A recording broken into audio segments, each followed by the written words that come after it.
What's up, everyone? This is Mike Cazu, and you're listening to the Brute Strength Podcast. This week's guest is unlike any I've had so far.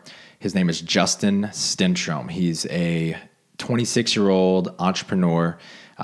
He's dealt with significant depression, anxiety, panic attacks growing up, and he articulates how he overcame those better than just about anyone else I've ever heard talk about this subject. And what I love is that, he has a lot of, kind of general thoughts and philosophies about depression and anxiety, but he also has a ton of tactical things that you can use to overcome anxiety, whether it be in the gym, in competition, as a coach, or even just overcoming fear of failure, fear of taking risk in your life, which I think is super, super valuable. We also talk about building confidence, how he does that with his clients, as well as how to perform in high-stakes environments.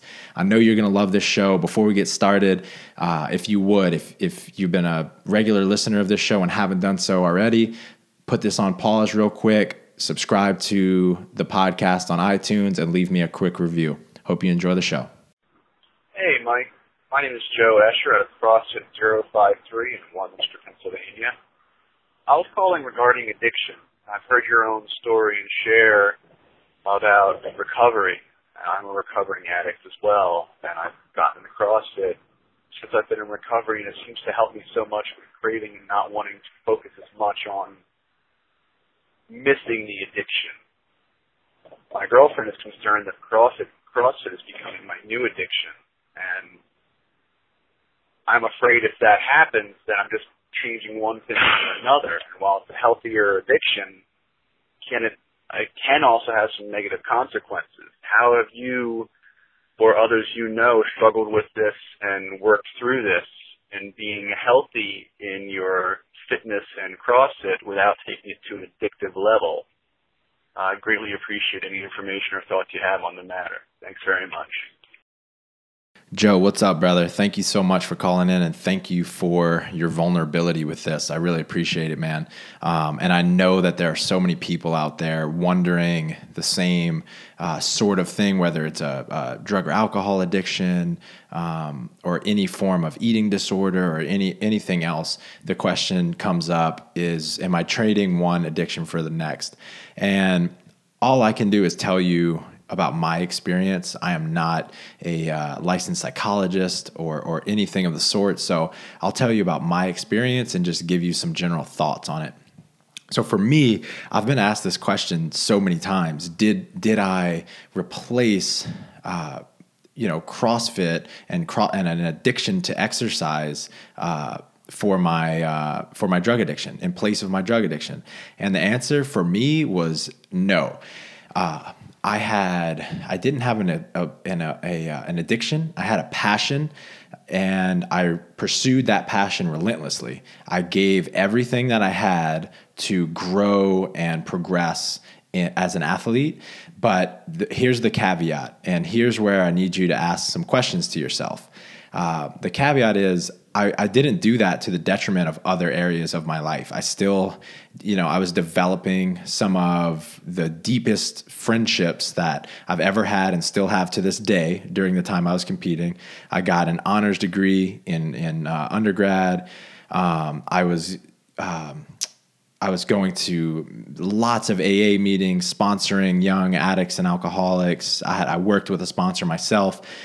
So I made time for the things that were most important. And at certain times, I spent a little bit more time, competing or training than I maybe should have, but not to a significant degree. So ask yourself these questions. Are you putting in the effort to maintain your mental health? Are you putting forth the effort to maintain your relationships? Because as an addict, and really I'll argue for most people in general, maybe every human being, your mental health and your relationships with other human beings that's your oxygen mask. Because without those things, everything else in your life is going to slowly deteriorate. Or if they don't, you're not going to get to experience any sort of happiness or fulfillment from whatever you're doing. So ask yourself those questions. Are you putting forth effort and spending the right amount of time on those other areas of your life first? And if you can say yes, then in that case, whether it's an addiction or not to exercise, I'm not sure that it's really an issue. For me, like I said, it didn't take any time away. My training didn't take anything away from my relationships, anything away from my recovery.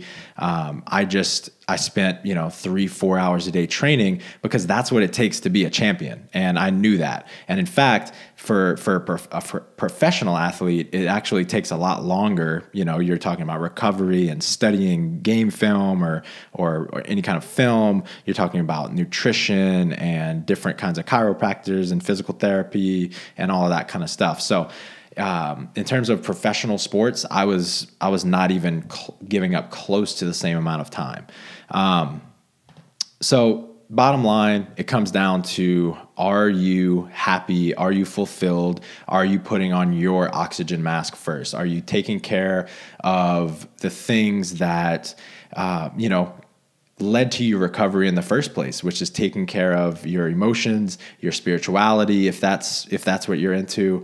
As long as you are putting forth the effort and time and energy into those things, then I see your exercise as a bonus.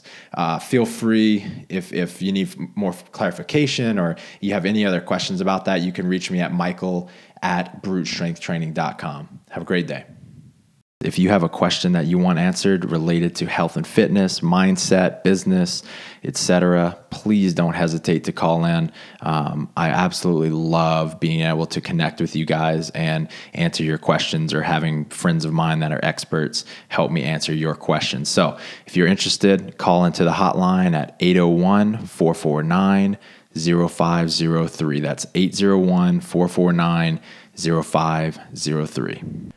What's up, everyone? This is Mike Cazu. I'm back. It's the Brute Strength Podcast. I'm here with Justin Stenstrom. He is a very, very interesting guest for you guys. He is the owner and founder of the Elite Man magazine, Elite Man podcast, as well as a world-renowned life coach and confidence coach and dating coach, all at the age of 26. So a very different guest than you guys are used to, but I've listened to a lot of this dude's podcast, and he has a wealth of knowledge, and I'm very eager to have you guys learn from him. Justin, I know you're super busy, man. Thank you for making some time to do this interview with me. Hey, thanks so much, Mike. I'm excited to be here, man. I know you're doing some really cool things. Thank you, brother. So I want to start off with this.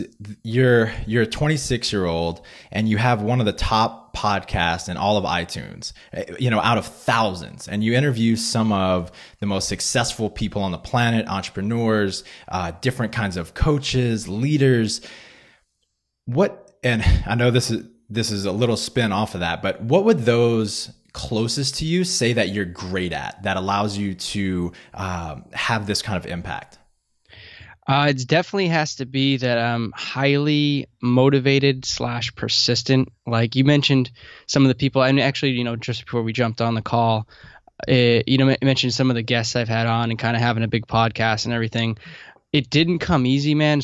Like right away, as soon as I launched the podcast, I had like no listeners, I had no subscribers, had no guests on the show. And it was literally just a snowball effect of me trying and keeping at it and not giving up on it. And it took a while to kind of build that momentum up. But like, if you stick at something long enough and you keep trying and you keep giving it your all, I truly believe that eventually over time, if you give it your all, you're going to come through in it. And that's what happened with this show, with the podcast.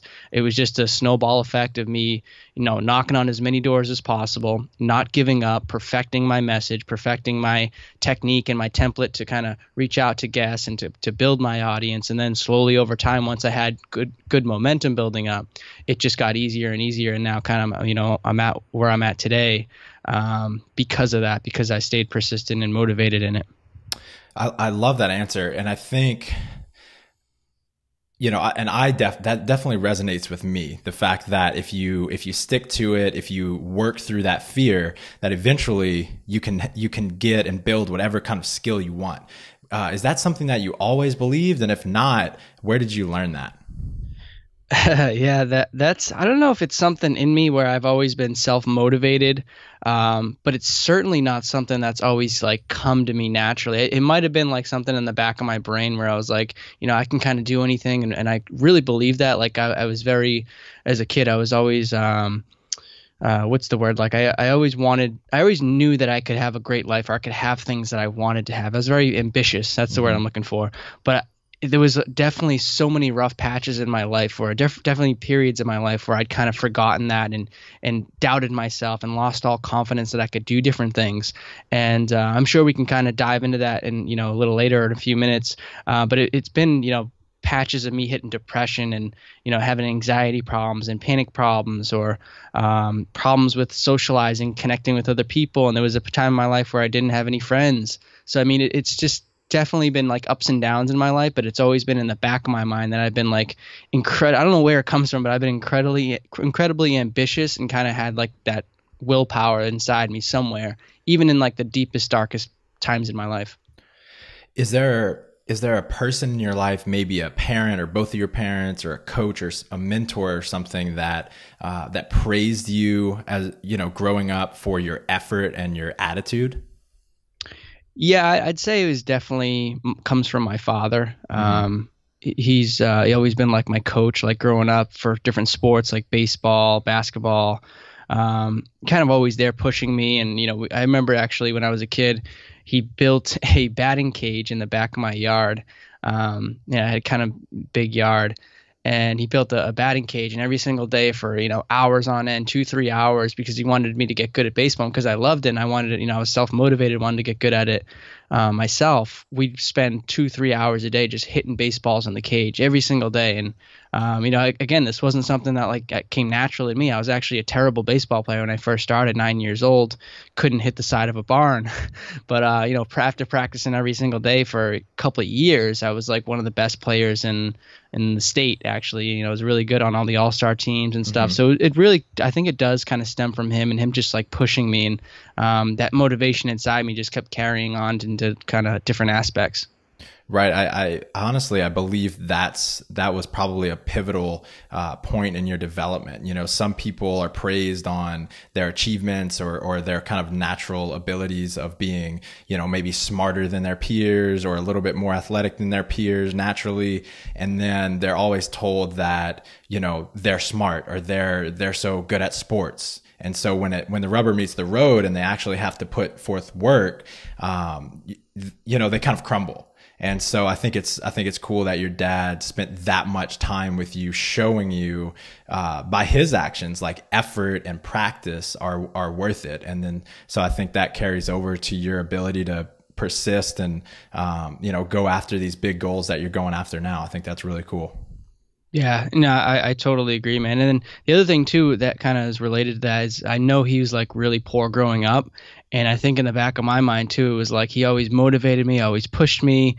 He's a custodian. He was basically janitor, which is he cleans up at high schools. That's what his job was, and he worked his ass off 60, 70, 80 hours a week.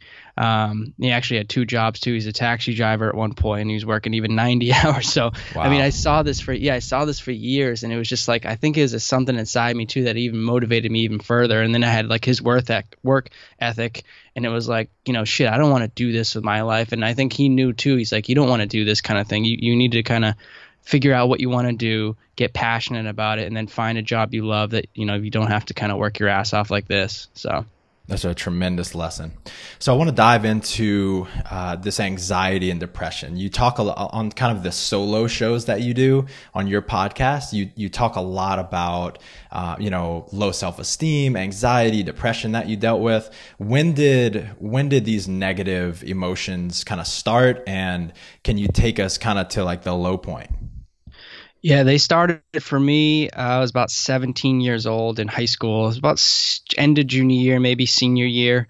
Again, this is a period in my life. This is one of the lowest lows, actually probably the lowest of all. had no friends, had no social life. I wasn't connecting with anyone, didn't date anybody throughout high school. And this is a period in your life, mind you, where people are, teenagers, adolescents, young men are growing up and they're hanging out with everybody. They're going to parties. They have things to do all the time, activities. I was literally just sitting home every single day after school, and I was miserable and had nobody to connect to, nobody to talk to. And actually had no like direction of where I wanted to go. A lot of the people are, getting ready for college, or they're getting ready for a trade, or they have like something lined up. I had like no idea what I wanted to do with my life. And again, it's kind of like this thing inside me was like, I was like self-motivated and I had like all this ambition and stuff, but I had like no idea what to do with it. And so I think it developed itself into, and the anxiety that I started getting, and also the panic attacks, which I started getting, which were coming 3 to 4 times a week. And for anyone who's ever had a panic attack, for anyone who's ever had a panic attack, I think you had it in your life, Mike. It's like the worst feeling you can have. It's like utter terror and just fear, and it can be completely crippling to your life. And it was to mine. And it lasted a good 6 months or so before I was able to get a hold of the panic attacks and anxiety, and then start to kind of tackle some of these other problems. Wow. Yeah, man. I've had one or two that I can remember in my life. My big thing, I dealt with a kind of chronic anxiety and depression.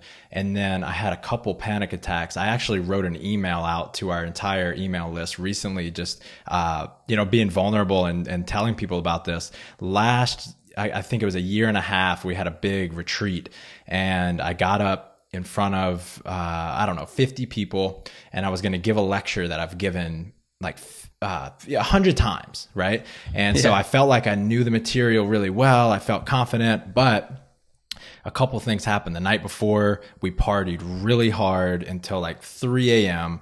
We got up at 6. And so I'm still very hungover, and I made a new PowerPoint. For whatever reason, I made a new and quote unquote better PowerPoint for this presentation. And I got up there, man, and my mind was just completely working against me. It started fogging up, and then just like that, bam, it just went blank, and I had no idea what I was doing, what I was saying, and I just ran out of the room, almost puked, and then I walked back in the room about 30 seconds later and kind of stumbled through. I had to sit down and give the rest of the lecture, and to this day, that might have been the most embarrassing experience of my life. So I can't imagine having to deal with that over and over and over, right? Where your mind just, doesn't do what you want it to do. So how did you work through those panic attacks? What were the mindset shifts, and what were the tactical things that you did? Yeah, and that's an incredible story too, man. And that just kind of goes to show you it can take over kind of at any moment, and especially, the moments you don't want it to take over, like the highest pressure, most socially, inappropriate. Inappropriate, intense moments, man. So that's a horrible thing. But I mean, I'm glad you're kind of vulnerable about it now, and you can talk about it for sure. But yeah, dude, so there's probably about 8, 9, sometimes 10 steps I'll share. But if you want, I can kind of, I'll go through 8 of them right now. How does that sound? And just kind of, I'll run through them quickly, and then we can touch on a couple maybe if you want. And real quick, I want to set the stage. The reason so most of the people listening to this are into competition, right? And we're actually at the time of this recording, we're right in the middle of the beginning of the competitive CrossFit season, and I think everyone can relate to, general anxiety and feelings of low self-esteem and stuff like that. And I want them to take that away from this conversation, but also I want them to be able to apply this to sport. So in sport, it literally is a mirror of how you are in real life, right? If you're anxious in real life, you're probably going to be anxious, leading up to and during competition. And so listening to what you're about to say, I think will translate really, really well to helping people compete better. So go ahead. Mm-hmm. Cool, man. All right. So I'm going to run through them quickly. And a couple of these, I know your audience is going to be very familiar with. So just to kind of pre-warn you now, but let me just run through them and then we'll touch up on a few of them if you'd like. So the first thing you have to realize, there's 8 steps. The first thing you have to realize when you're getting panic attacks, you're getting anxiety, is you're not going crazy, and that it's actually very, very common. It's actually about 20%. Actually, it's estimates between 20 to 30% of the American population has anxiety or some type of anxiety issue going on at some point in their lives, which is very common. It's like almost one in 4, 1 in 3 people will have that. And also, is that like clinically diagnosed anxiety? Well, there's 20 to 30%? There's clinically diagnosed, which is probably 18%, but there's also like I said, up to 30%, which I think goes undiagnosed. So that's kind of on the higher end where people don't even see a doctor for this, or they kind of just, shake it off, or, even they get into some kind of addiction to kind of deal with it, like alcoholism or something else. So I think on the higher end, it's probably the undiagnosed amount, but it's 18% is actually the diagnosed amount. So 18 to about 30%. But the other thing that goes along with that too is that there's a million solutions out there. There's not just like one, pill, like anti-anxiety pill, or there's not one system. There's not one program. Even the steps I'm going to give you right now, they're just 8 steps. There's a million other solutions out there. Like the biggest thing I think when someone starts getting anxiety, they start to get panic attacks, is that they start to, feel like they're all alone, and they start to feel like there's no way out of it. And I'm here to tell you right now, there's so many different solutions out there. There's so many different ways out of it. You just have to literally do some research and figure out some things that are going to work for you. So that's step number 1. Step number 2 is do either a combination or one of these 3 things. And I like to categorize these 3 things because they're all very similar in a lot of ways. But the first thing, and the thing that I love the most, is self-hypnosis. So doing self-hypnosis for me was an absolute game changer, changed my life, actually helped me get over the depression I was going through. And I was suicidal at one point. This is the biggest thing that helped me get over that. And it also translated into anxiety and panic attacks. The other thing is yoga, which I'm a big fan of, and then meditation, which of course is huge right now. And a lot of people know about it, but a lot of people, are finding out about it, but still there's many people that don't know about it. But any one of these 3 combinations of techniques is huge for your mindfulness of being aware and helping you get over some of your biggest fears. But again, the biggest one. Go say that again. The biggest I was going to say the biggest one for me is self-hypnosis. That's the one I talk about the most, and that's the one, again, that's had the biggest impact on my life. Okay, and I definitely want to dive into that. But you touched on the word awareness. Why is it important to be aware in relation to anxiety? Just being aware of what's happening, being aware of why you're getting the anxiety, being aware that it's something that kind of is fleeting. It comes and goes, or it can come and go. But if you're not aware of it, if you kind of try to ignore it, or you pretend like it's not happening, typically what happens is it actually builds on itself and gets worse or lasts longer. So being aware of what's happening and that it's probably just going to come and go, and if you kind of just keep your cool and keep your presence, it's most of the time it's just fleeting. It's going to last just a couple of minutes. So it's very important to just kind of keep that in the back of your mind.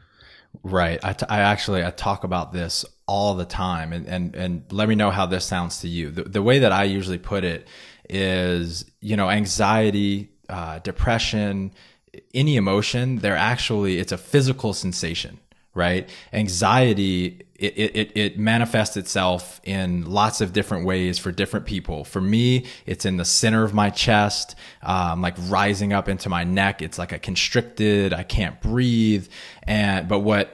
When I am in the middle of it, sometimes I'm just completely lost in the thinking of anxiety, which is fueling that feeling in my chest, right? And so it becomes like a cycle. I feel anxious in my chest, and so my thoughts are getting more and more and more anxious, making the feeling in my chest tighter, and then it goes, it just goes around and around and around. And if you can just get into your body and feel that feeling, and this goes for any feeling. If you can just get into your body and feel that feeling, take some deep breaths and let those thoughts just float away, that's when the anxiety is fleeting. It's when you stay up in your head and you try to push the anxiety out is when it starts to fight back and grow and can lead to a panic attack. Does that sound right to you? Yeah, I actually love that, your answer right there, man. That's something that Richard Bandler, the founder of NLP, the co-founder of NLP, talks about a lot, is being aware of where your feelings are coming from. And he actually does something very similar to that, where it's like you find out where it's like, for you, it would be in your chest. You find out where it's like coming from, and then you sort of like spin it. Like if it's a good feeling, you want to spin it more and more and kind of keep it there. But if it's like a bad feeling, like a negative emotion, like this would be, you like spin it out of you. And basically, like, you know, over time, you can kind of get good at like taking your feelings and kind of just like removing them from that area and getting rid of them. It's really, really kind of interesting concept he has, but it's similar to what you said. Hell yeah. So yeah, go into either self-hypnosis or the rest of the 8. Yeah, so I mean, I'll touch on self-hypnosis because that's so cool, and I'm a big fan of it. So self-hypnosis is the best, most effective way currently to tap into the subconscious mind. And the subconscious mind is the most powerful part of your brain. It's the part of your brain or part of your mind that controls your feelings, your emotions, your unconscious bodily rhythms, you know, your heartbeat, your breathing, etc. When you're not thinking about your breathing, it's so powerful. It controls everything that we don't like. Right now, we're consciously talking. We're having a conversation. We're thinking of the next word to say, and then we say it. That's all conscious mind. Like, if you have a negative state, if you're depressed right now, you're down, you're low, you can't just like, snap your fingers and then say, I want to be happy, I want to be in a great mood, and then you're in a great mood. It doesn't work that way because that's your conscious mind again at play. But what you could do is tap into the subconscious mind, again, the part that's most effective for your feelings and your emotions, and sort of reprogram it, retrain it to have these positive feelings or emotions that you want to have. So, you go into something like self-hypnosis where you're really relaxed, you're super, relaxed, and you're without worry and without stress and all this other stuff. And you sort of go into this induction, as they call it. And it's like a very, very highly suggestible, most relaxed state of mind you could be. Very similar to meditation, actually, where you're just kind of like focusing on your breathing and just relaxing and, taking yourself down and, getting everything out of your head. And then the reprogramming of your subconscious mind comes in, and you start to feed it positive affirmations and positive suggestions. And you say, I'm feeling great now. I'm getting rid of all these, negative emotions, and I have gratitude in my life, and I'm feeling awesome. And you just kind of go down the list, and the session will last, between 20, 30 minutes long. You do it every single day. And after about, a couple of days and then a couple of weeks, you really start to feel a lot better. So you can do this for confidence. You can do this for depression, anxiety, panic attack, whatever it is. If it's a feeling or emotion that you want to improve, this is going to be very, very effective for it. It's going to really start to take shape after about 3 weeks, which is what they say, a new habit is formed about that time, sometimes a little more, a little less. But after just a couple of days, you're going to feel an improvement. Okay, so it sounds like there's a mindfulness piece in this. There's an affirmations piece in this. Is there anything that I'm missing? There's those two pieces, and then honestly, there's sort of an unknown piece in there that I don't know about, and that researchers and stuff still haven't figured out. But it's like, what even is this, part of your mind that you're tapping into? Like this, it's just kind of like an unknown that I think still needs to have more research into it. The effect, the power of this is so incredible. Like if you do like a YouTube search or something, check out some of the stuff that's been done. It's really like, pain management, immune system boosting, even those things like on stage hypnosis is like, some of it's like faked or whatever. Like you can go to like a, any guy and it'll be faking something, but like the real ones, and there's been I've had like guys like Dr. Dave Hill on the show before. He's one of the most famous Las Vegas hypnotists, and everything he does is legit. But like he'll do something like, he'll lay across on a board or something, and it's like, stand like, between two chairs, and it's like you walk across him or something, like it's a board, and he's like stiff as a board. Like just the power of this stuff is like unknown, I think, and the potential of this is incredible. Actually, I just saw this movie the other day called Split. I don't know if you heard of that. I've seen it. Yeah, it's so damn good, man. Pretty cool, man. What was the little alter ego where he was a little boy? What was his name? was it Bobby or something God like that? damn, it was so good. That was a cool movie. But the interesting thing I liked about that was that they were talking a lot about the power of the mind and how much, you know, these people that had like the split personalities, like that wasn't tapped into because they had like such a reserve of like potential, and, you know, their mind could take over and do all these kinds of cool things. That was like really fascinated with all that part. And it kind of reminded me of this type of thing where it's like we haven't tapped into this unknown part of the brain yet, this sort of subconscious mind. And he's actually, at one point, he's like walking on the sides of the walls because, you know, he's like this beast character or whatever, Right. is his other identity. It's just really fascinating. But that's kind of the other thing. It's like that unknown of what's actually happening here. I think more research has to be done, but I'll tell you this is the power of it, the potential of it is insane. So I absolutely love that. My question was more tactical, like actually, how do you do this? Is there, and it might just be too difficult to explain over audio. Is there a Google search that the listeners should be doing after they listen to this to start hypnotizing themselves? There's actually a book that I first stumbled upon, you know, when I found all this hypnosis stuff. And I believe the author is like Forbes Robbins Blair or something. It's like how to hypnotize yourself while reading. So you can actually read the script aloud, and Wow. hypnotize yourself, because again, you're just like saying this aloud, and you're going through the induction, you're going through the relaxation and getting all the stress out, and then you're basically just hearing your voice. It doesn't matter that it's your own voice, because you're hearing it aloud. It's the same thing as like hearing an MP3 in your head or hearing a guy in front of you hypnotizing you. So if you read that, I think it's called like how to hypnotize yourself with your eyes open or something. Just Google search it, it'll pop right up. It's like a light blue colored cover. And it's probably like $10 on Amazon or something. But that's a really good book and kind of explains the whole process of doing it really easy. And then there's guys like Dr. Andrew Dobson, some of the other guys, Paul McKenna out there that I'd definitely check out. They have great MP3s, and, you know, again, these are all cheap stuff too. It's not like it's $1 million or, you know, $1,000 or $100 to learn this stuff. It's like $10 for one of these CDs or MP3s, and, you know, you're gonna get like the same result as if you went to like a hypnotist in person. Wow. That's crazy. Guys, this is going to be in the show notes, brutestrengthtraining.com/podcast for that book recommendation and everything else we're talking about. So you're giving, actually, go ahead and finish the 8.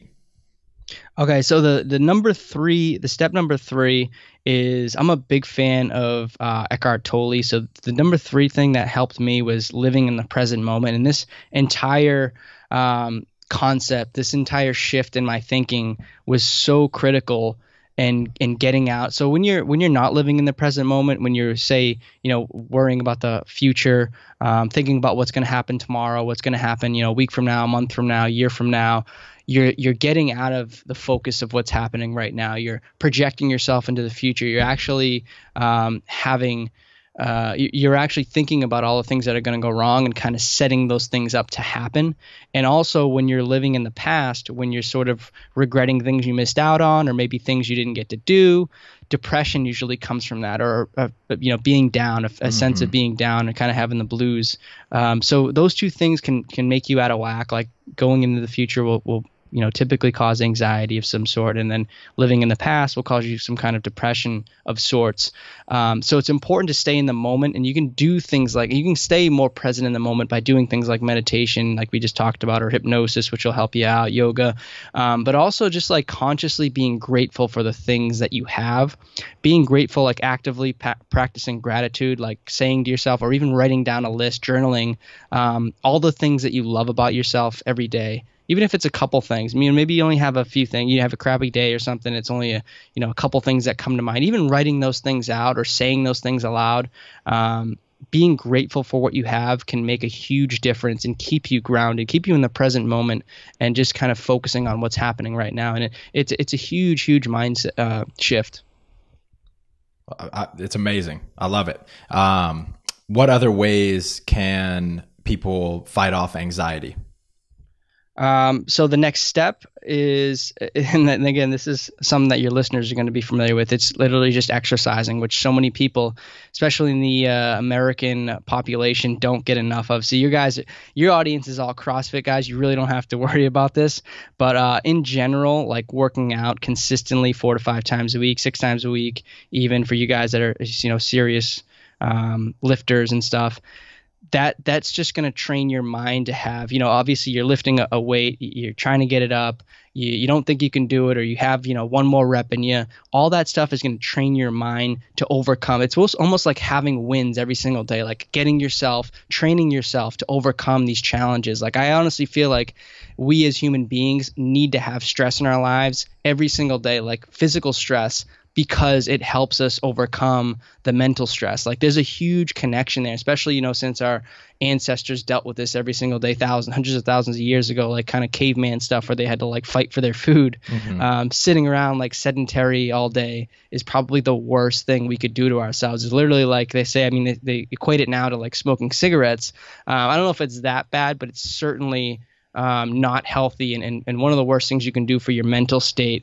Lifting a weight, getting a good workout in, sweating your ass off, all those things are going to help you with anxiety and build up your sort of mental toughness. I couldn't agree more, man. It's actually a very popular topic in the functional fitness community that, by going through this crucible every day, which is their daily workout, which is incredibly difficult, it kind of turns the volume down on the rest of life and makes other tasks seem more achievable. It's really amazing. I like that you brought that up. Anything else that you want to share out of those 8? Yeah, so the next one, I'll just kind of run through them too a little quicker, so then we can kind of touch on a couple of the ones that you want to. The next thing, number 5, is improve your sleep. We don't get enough hours of sleep every single night. It's kind of, doing more and more research on this. We need 7 to 9 hours minimum. Some people a little more, a little less, but typically it's 7 to 9 hours to improve our mental state. And mental state's huge here. People who have anxiety or panic issues, they usually it's kind of equated to, or goes right alongside with having mental anxiety issues, depression issues, etc.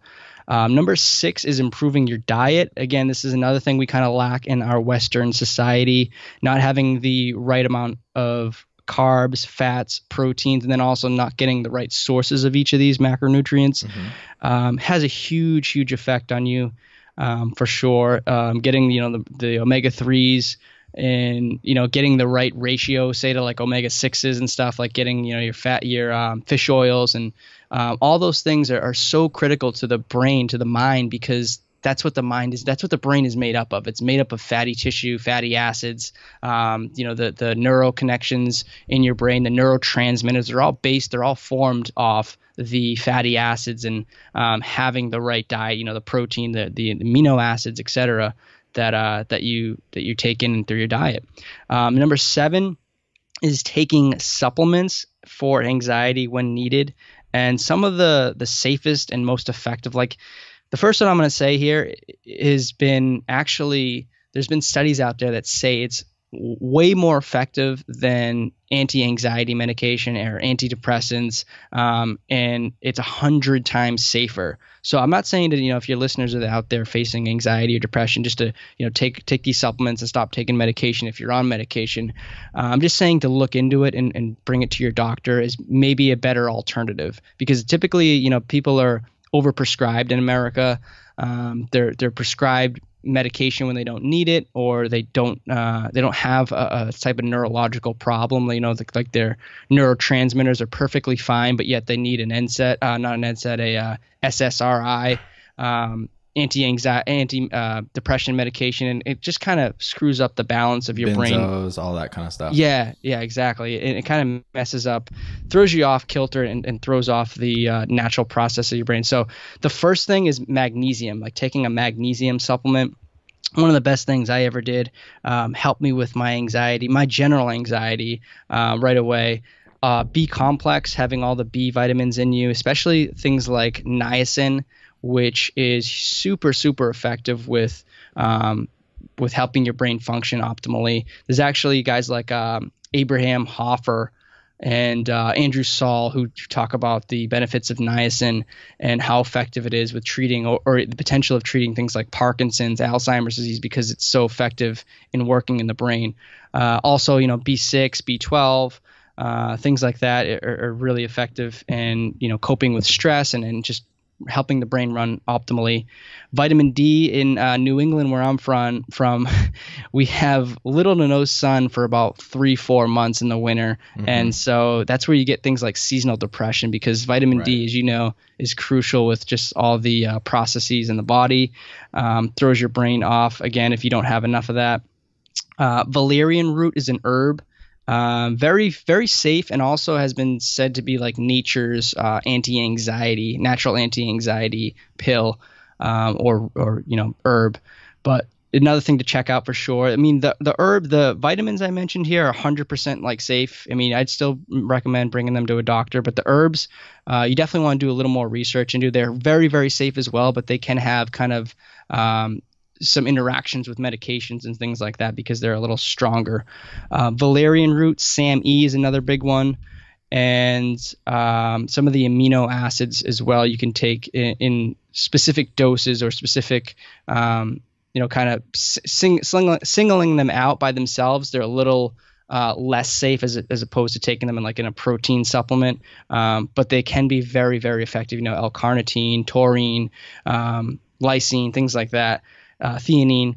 So that's step number 7, and 8 is actually a really, really cool technique I learned. It's from a little ebook called the Panic Away Method, and this process was literally the best thing that helped me stop my panic attacks. So whenever I was ever getting scared or just get a rush of anxiety that I couldn't control, the Panic Away Method, this little 3-step technique right here, kind of stopped it in its tracks. And if you want, I can go over this one in a little more detail in a moment because it's really cool and something I think your CrossFitters will really like, your audience, for any type of situation. This works for panic attacks, but also any type of high pressure situation where you get a rush of fear. This is probably the best thing you can do. Please go into it. Fascinating. All right, cool. So if you're ever getting a panic attack, you said you got probably 1 or 2 in the past, Mike. 5 years probably. Okay, so bunch of years ago, anyone who's listening who's ever had one, just how crippling it can be. As soon as you start to get one, typically you're thinking about a subject, a topic. Maybe for you, it was giving that speech and being hungover from the night before. You probably had this something in your head. You're thinking of a thought. Maybe it wasn't a specific thought. Maybe it was this feeling of messing up, this thought of forgetting your lines, and then it just kind of carried with you and took over your body. For me, for other people, it's thinking of something, worrying about it, and then like you said, you get this kind of feeling in your chest, or you get this feeling throughout your body, and it just gets worse and worse, and it snowballs, and next thing you know, you're in a full-on panic attack and you can't control your thoughts, you can't control your emotions, and you just kind of lose it. So step number 1 is when you're getting a panic attack, the first thing you want to do is you don't want to ignore it, you don't want to try to suppress it or hide from it, which is typically what a lot of people want to do, and what I used to do initially. You actually want to do nothing. You want to kind of just sit back and observe what's happening. So don't act, don't react. Don't try to do anything drastic. Just kind of sit back and observe the feelings, the sensations you're starting to get, and just kind of take it in. So that's step number 1. Step number 2 is to actually welcome the fear in, welcome the panic in. So you literally have this dialogue in your head, and you say, welcome back panic, or welcome fear. If it's the first time you ever get a panic attack, welcome, panic, welcome fear. It's good to see you, or welcome, tightness in my chest, or sweaty palms. It's great to have you in, and you kind of just go through your body and go through the sensations you're getting and the feelings in the parts of your body where you're getting this, tension or tightness or whatever it is, sweaty palms for some people. For me, shaky legs, a coldness would run through my body when I got panic attacks. So you go through and kind of welcome all these things out. And again, this is kind of where it gets counterintuitive here, because it's why do you want to welcome these feelings in, these horrible feelings in? But step number 3 is kind of where it all makes sense. And again, it's really counterintuitive now, but the final step is, and this is the most empowering step, is you actually want to call for more of the panic. You want to call for more of the fear. So you go through your body, say you're stressing about messing up on that speech. You say, give me more of these thoughts of messing up. Give me more of this panic. Give me more of this fear. Give me more of this tightness in my chest where I can barely breathe. Give me more of this coldness, the shaky legs, these sweaty palms, these butterflies in my stomach, this thoughts of throwing up and looking like a complete fool in front of all these people. You just go through it all and call it all out and say, give me more of it. And what actually happens, Mike, is that within just a couple of moments, the fear tends to go, it actually does, it subsides like slowly, kind of over like 2-3 minutes, it'll go away. Because what you're doing here is you're almost like exposing all these fears, these concoctions, these sensations in your mind to the light. You're like exposing it to the light and showing it for what it really is. And all it really is just you coming up with these things in your own head. And when you can call them out and ask for more of it, what happens is they go away and they dissipate and kind of disappear. FDR said it best himself. He said, there's nothing to fear but fear itself. And it couldn't be like more applicable than a situation like this. That is so powerful, man. And it's interesting because that's the complete opposite of what we usually do, right? When it shows up, we try to push it away, and that's when it fights back, right? Like I think to myself, no, don't think these thoughts, don't think about failing, or don't think about messing up, and you try to push it away, and then it just hangs on, and it comes back with a vengeance. So that's really interesting. Yeah, I actually 100%, man. Like that's what I would do all the time. Is like, oh, I don't want to face this panic. I don't want to face this kind of anxiety that's building up, and you kind of ignore it, and you try to run away from it. And every once in a while, like I said, it'll go away or whatever, and you kind of get lucky. But if you really want to be able to like face this and tackle your fears, this is the best way to do it. I actually use this same exact process to learn how to ride roller coasters, of all things. Like wow. I couldn't ride roller coasters for 18 years of my life, and would throw up and get sick every single time I was on it. But one day I'm in Six Flags with my buddy, and I used this exact same process. And I went with the fear, like as we're going up on the top of that ride, we come shooting down. I'm on like the scariest, like Bizarro ride there, the one that goes like 80 whatever miles an hour and has that huge drop. I'm using this exact process where I'm yelling, I'm screaming, putting my hands up like my buddy was, who knew how to ride, roller coasters, kind of like a daredevil guy. He has his hands up, he's yelling, he's swearing, he's acting like an idiot. I start doing the exact same thing he's doing, and we're flying through this entire ride through all the ups and downs and twists and turns and stuff. And for the first time in my life, when I tried this technique on the roller coaster, I actually enjoyed it. Like I was laughing and having fun and yelling, and we went on every single ride after that like 4 or 5 times because I used the same process. And kind of it's very, after that point I was like, yeah, this is really effective. And tackling, like that was one of my biggest fears too, was like riding roller coasters. Tackling your fears head on and doing this and like calling them all out, you can overcome anything. Wow, that is so cool, man. Another way that I like to think of it is when I feel anxious about something, especially when I feel afraid of something that I'm doing in my personal life or in business, I kind of use it as a beacon, right? If I'm afraid of something, that probably means that it's worthwhile. And if I'm afraid because it's like actually dangerous, that's one thing. But if I'm afraid of failing, or if I'm afraid of looking bad, or afraid of just not doing a good job, that probably means that I'm doing the right thing. And like we've been talking about, it's not about getting rid of these feelings. It's about being able to take effective action despite those feelings, right? Yeah, absolutely, man. Like just taking action. And I like how you said that too. It's sort of a beacon for you to do something, or to take action and do something that's worthwhile. I look back too now, 10 years ago when I started getting these problems, it was like such a horrible period in my life. And I was like, why am I getting this anxiety? Why am I getting all these panic attacks? And it was just such a depressing, tough time in my life. But looking back now, it was like, that was actually the catalyst for me to make a change. Like after that, I went on this whole self-help journey, this personal growth journey of mine. And, look at me now, 10 years later, 9 years later, it's like I have exactly what I want to have in life right now. I'm doing what I love to do. I'm making connections with incredible people. I'm learning so much in my own life. It's like that was if I didn't have any of that, who knows what I'd be doing? Maybe I'd just have, regular 9-to-5 job and I'd be depressed. And, another way, it was like that happened for a reason. And it actually pushed me into making huge change in my life. So cool, man. What does the word confidence mean to you, and how important is it, and how can people build it? So confidence is literally, to me, when I talk confidence, I'm usually talking social confidence, because social confidence can translate into basically any area of your life. And for me, it was building up social, I guess, social confidence, social practice, social skills, connecting with other people, not being afraid to be in like an element that pushed me out of my comfort zone. And, I did things like taking a dance class, acting class, improv class, speech class. I loved like getting up in front of people and just because I'm a natural introvert, like diehard introvert. I energize by being alone and reading books and kind of being a nerd like that. So doing all these things was totally, totally out of my element.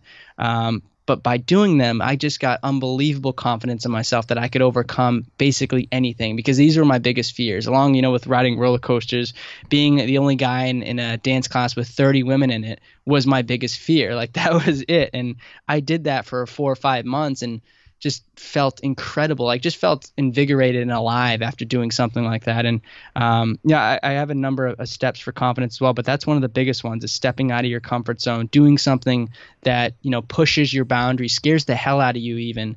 And when you overcome something like that, you have a confidence in yourself that you can do anything. So for me, it's social confidence and doing things socially that can translate into so many areas, whether that's business, whether that's personal, whether that's relationships.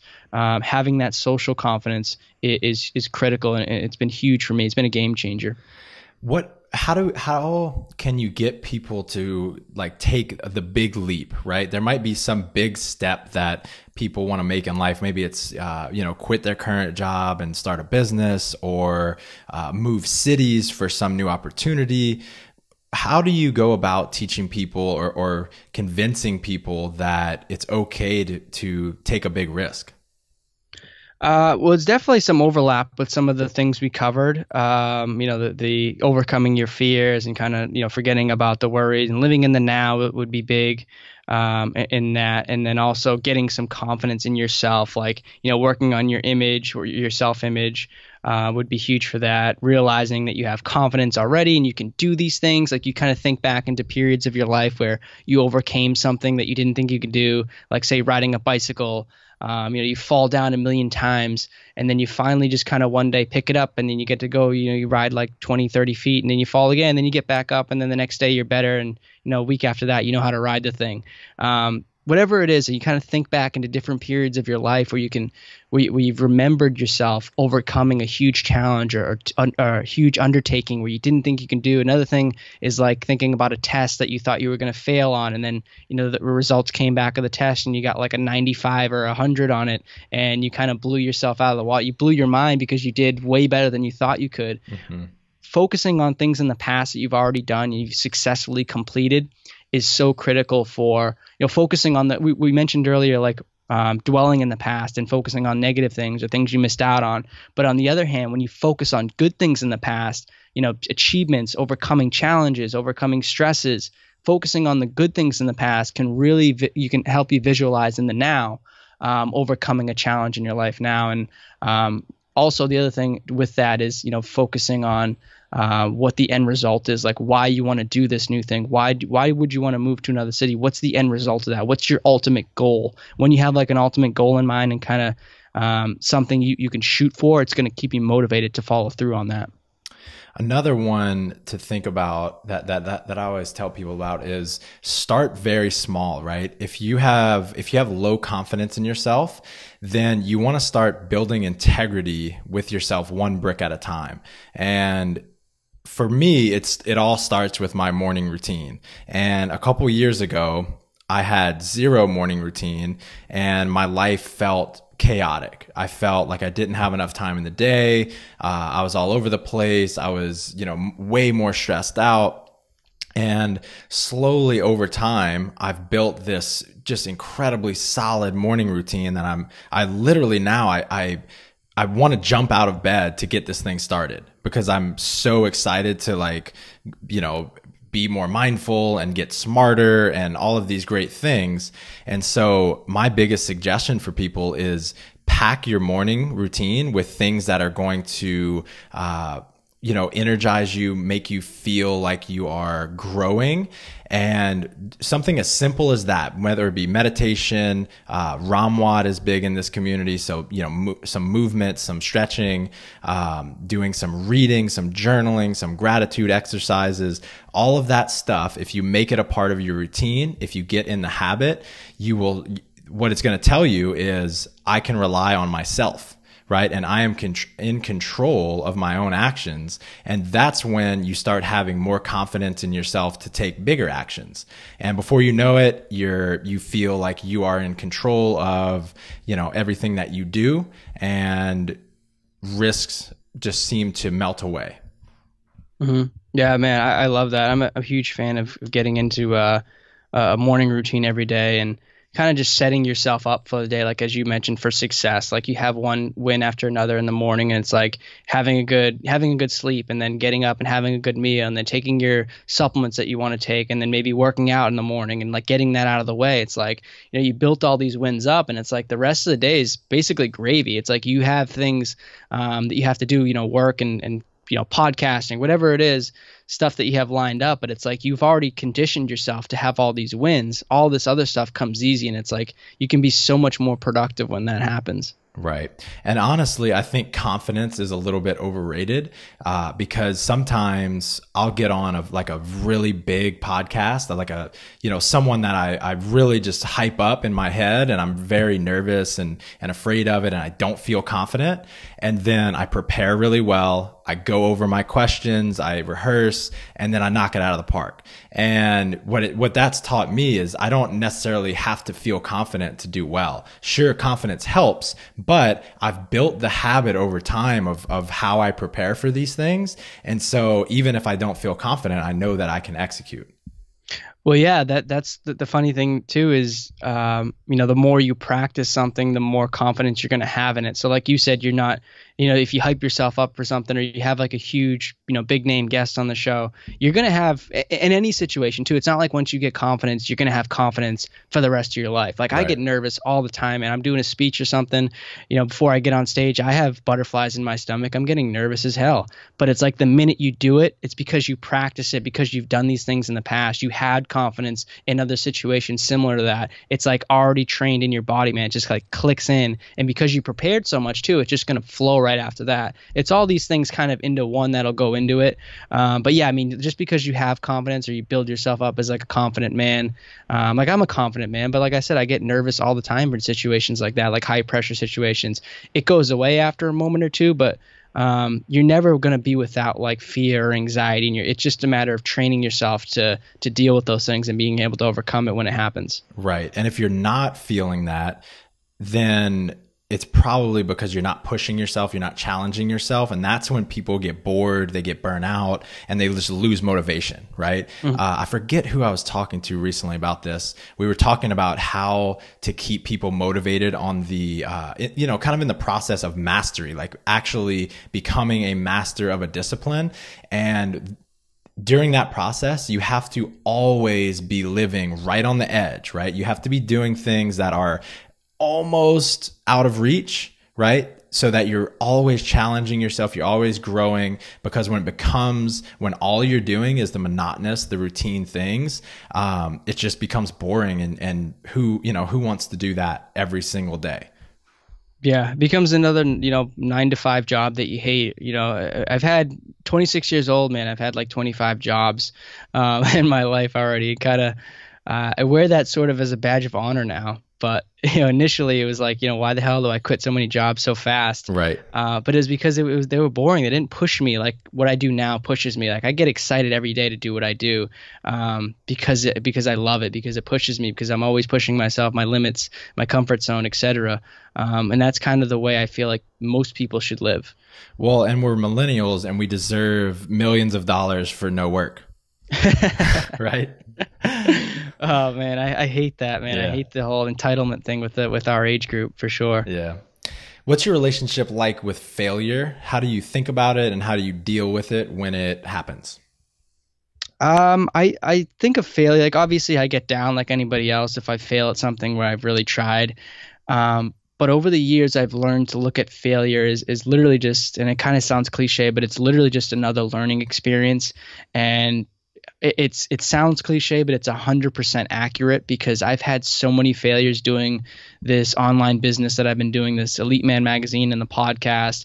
Man, I couldn't tell you how many failures, how many times I've told my girlfriend, who's been through basically all of it, like I find some like kind of new strategy for selling something, or a program, or like the next big thing. And I've told her so many times, like, oh, this thing is awesome, it's going to, do so well. And then it flops. Or the next thing, like, when I first started the podcast, I was like getting guests, and it's like, oh yeah, I'm going to launch this podcast, get a bunch of great guests and have an awesome show. And it wasn't until like, a 6 months to a year in where I actually started getting listeners to it. And that was a flop. The first 6 months was a flop because I didn't have anybody listening to it. And it was just one thing after another, but they're all learning experiences. Like, you learn from everything that happens in your life. And, for me lately, it's been this business thing where I've been learning from so many different things. Like, I'm doing webinars now, and, I've learned the strategies on how to get a successful webinar. But when I first started doing them, they were terrible. Selling products online, selling courses online. I couldn't do any of that stuff when I first started, and I flopped a bunch of times. But I've learned how to tweak my message, how to tweak different things, how to go back to the drawing board. And just keep learning from the things that haven't worked and kind of fixing the things that I think will work in the future. So for me, it's literally a learning experience every single day. And I learn from everything that you would call quote unquote a failure. And I think you should take that into kind of anything in your life, because it's totally, totally applicable. Would you say that it's only a failure if you give up? Yeah, I think it's really only a failure if you make it a failure, if you Right. allow it to be a failure and you don't act upon what you've learned from it. Right. So I've only been in this for a couple years in this business world. And so I'm learning more and more how much I don't know. And sometimes it really seems overwhelming, the amount of things that we're not doing yet, the amount of businesses that are bigger than us, and all of these different things. If you've had the same experience, how do you overcome that kind of thinking? I just overcome that by focusing on what I am doing right, what is working for me. Like, I'm just like you, man. I'll get caught up on thinking, other people have better businesses, or they're more successful, or, my competitors are doing better than me. What am I, so many different things to do. We could literally spend all day doing one, social media, one thing like social media, or the next day doing podcasting, or the next day working on the website. Like, there's so many different places we could spend our time.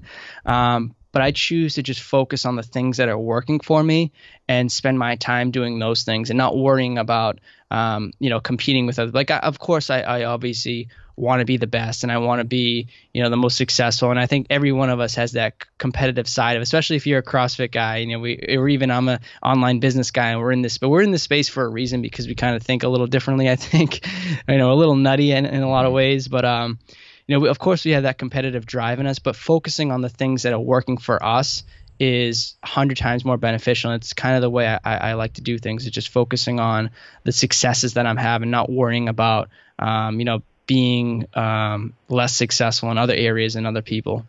Yeah, I really see it as being the same for your personal life as business. It's so critical to focus on the things that are inside of your control.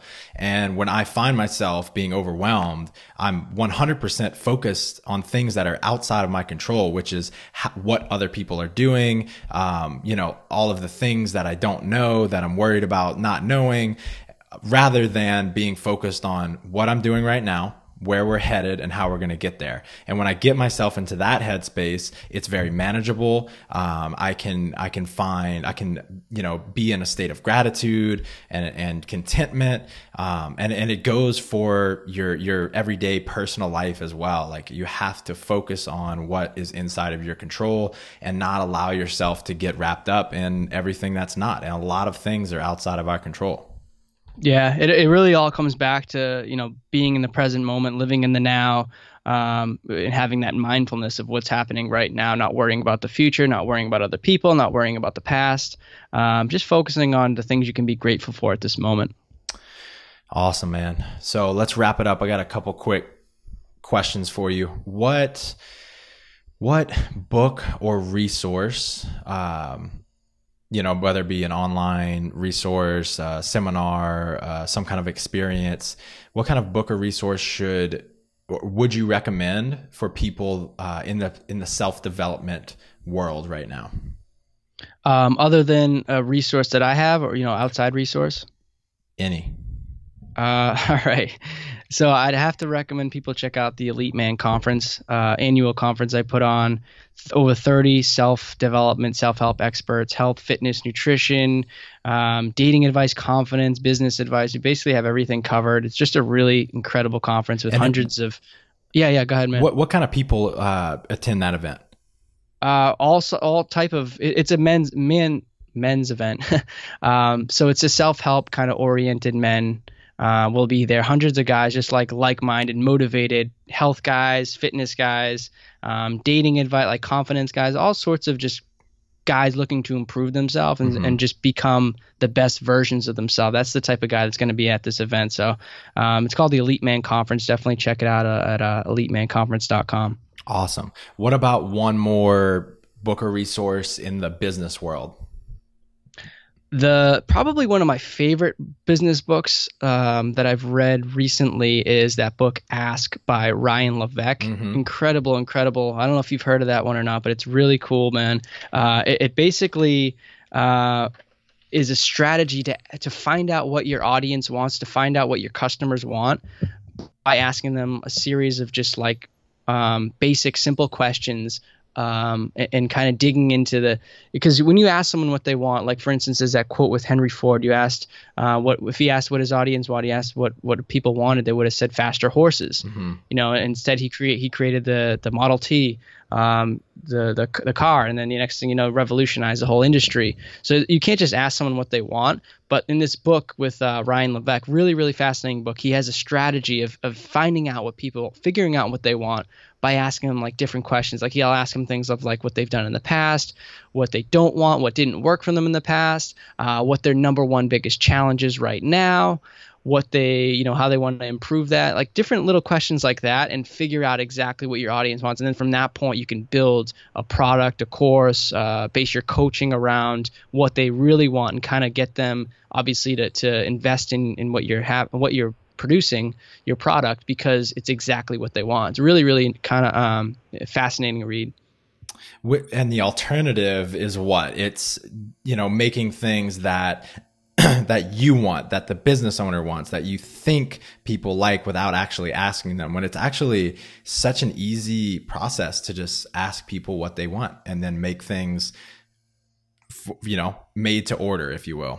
Exactly. Yeah. If you don't do he has surveys and little things you fill out and strategies for asking again the right questions and getting the right answers that he needs to come up with the product. But yeah, without that, figuring out exactly what they want, it's really just a guessing game. It's you think they want something, or you think this product's going to be great, or this coaching service that you have is great, but it's people, you're kind of just barely missing the boat with it, barely missing what they really want, and just that little bit of being off can throw your entire business off because it's not what they want and they're not going to buy it. So it's really, really critical that you kind of find out exactly what it is that they need. Right.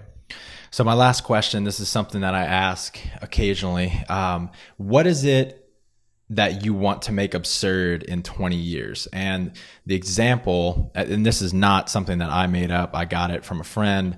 The example is 20 years ago, it was totally cool for a grocery store clerk to be smoking a cigarette while she's checking you out. Today, it's absurd. 20 years ago, it was commonplace for people to throw an entire bag of trash out the window. And today, that's absurd in most places. What is it that you want to make absurd in 20 years? That's a really cool question. I got to think for a second on that one. I'd say, man, I don't really have too many like pet peeves like that, but littering's obviously a big one. Well, just through your work, right? You have you're driven with a purpose to help people. You're trying to help people in a very, very powerful way, and so it could be in line with what you're doing now or something that you aspire to do. Okay. Anything like that. Gotcha, man. So 20 years from now, I hope that guys, between the ages of 16 to 18, kind of the period in my life where I had all these problems stemming from and, had all these anxieties and insecurities. I want the things that I teach, whether it's, exactly what I teach or something, similar to it. Maybe it's like a Tony Robbins type of teaching, or maybe it's some of the work that you do, Mike, or someone, the Eckhart Tolle kind of thing. I want there to be some kind of teaching of self-development, self-improvement in the classroom. I think that people in high school especially could definitely use a lot of this advice, a lot of the coaching and tips that we talk about, like improving yourself and having this self-confidence and having the ability to overcome fears when they face you. And I think it's a big problem in America, especially where we don't focus enough on the internal work and the kind of ability to go after your passions in life. And so many people are unhappy with their lives and the kind of the direction they go because they don't know any better. I kind of was lucky enough to stumble upon it. But I think having this in the classroom at some point, maybe 20 years from now, 50 years from now, whatever it is, I think soon enough it should be taught in the classroom. That is such a great answer. Thank you, man. Where can people find out more about you, keep up with you on social media, all that stuff? Yeah, so if you guys are interested in learning more, just check out the website, elitemanmagazine.com, or, of course, the podcast, the Elite Man Podcast on iTunes. Either way, I'd love to continue the conversation and help you guys out in any way I can. Guys, seriously, he's got some of the people that I look up to most in the business world, as well as just thought leaders in general, whether it be psychologists, different entrepreneurs, behavioral scientists, all of that kind of stuff. Just go check him out on iTunes. You will not be disappointed. Justin, appreciate it, man. This was phenomenal. Mike, thanks so much for having me on, brother. I appreciate it too. All right, man. Take care. All right, bye.